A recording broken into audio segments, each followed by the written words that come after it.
Our next speaker transferred to Marlboro as a junior after attending Antioch College and making puppets in Bali, where she learned Bamanakan. Here, she studied, focusing on politics and visual art, while also working. Her college career spanned 2 continents and 4 institutions.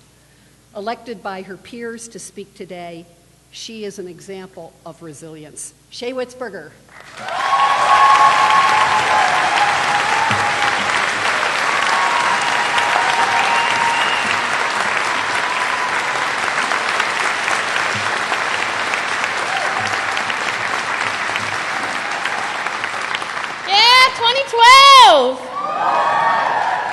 I didn't think I was going to be in the class of 2012 at one point.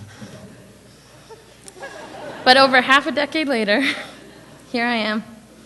I'm so honored, seniors, to be speaking to you, to our families, our friends, and alongside such accomplished, inspiring, and dedicated nerds. This is an amazing day, in a way that no other commencement in the history of ever has been. You know, as a transfer student especially, that I don't believe in Marlboro exceptionalism. It's great, but a lot of places are great.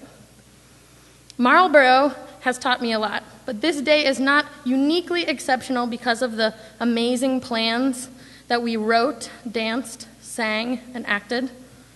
It's amazing that we pulled so much off at the last minute. But that's not what makes it uniquely amazing. We deserve hearty congratulations for completing these degrees in such a way. But I feel that our time here has gone underappreciated in one way. I have heard slim to no praise for completing college in 2012, the year of the apocalypse. This is the least reasonable time in history to get a liberal arts degree.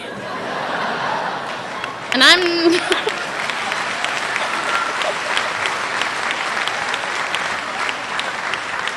not even talking about job prospects or starting salaries. I'm talking about the impending Armageddon. While working so hard on our own projects last year, you may have missed some key doom signs. It's okay. You were in a dark plan cave. You were typing for 1,000 hours. Academic productive zombiehood prevailed during this dark age.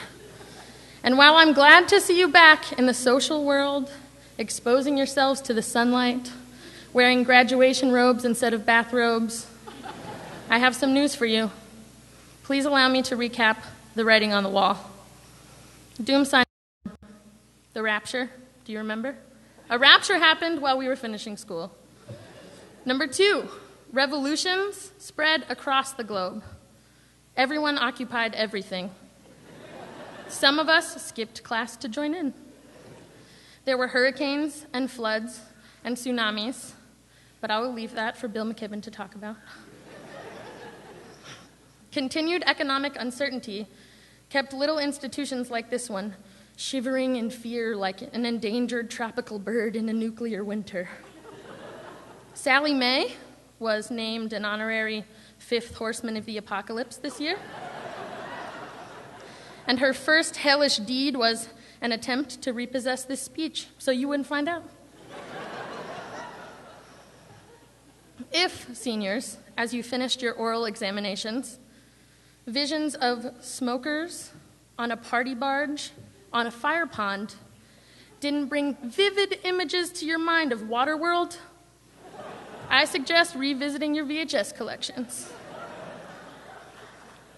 Global weirding is certainly upon us.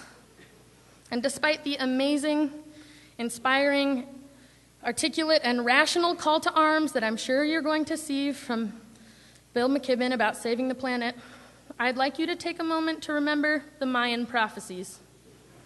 Have fun arguing against that activism in science.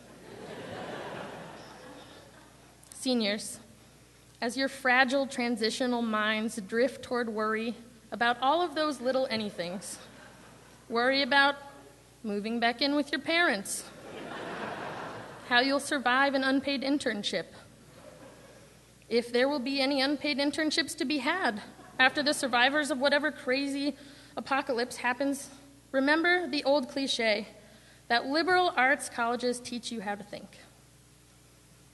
And maybe, just maybe, this place taught you a few things about how to think about surviving the black hole of a twilight zone that Marlboro is regurgitating you back into.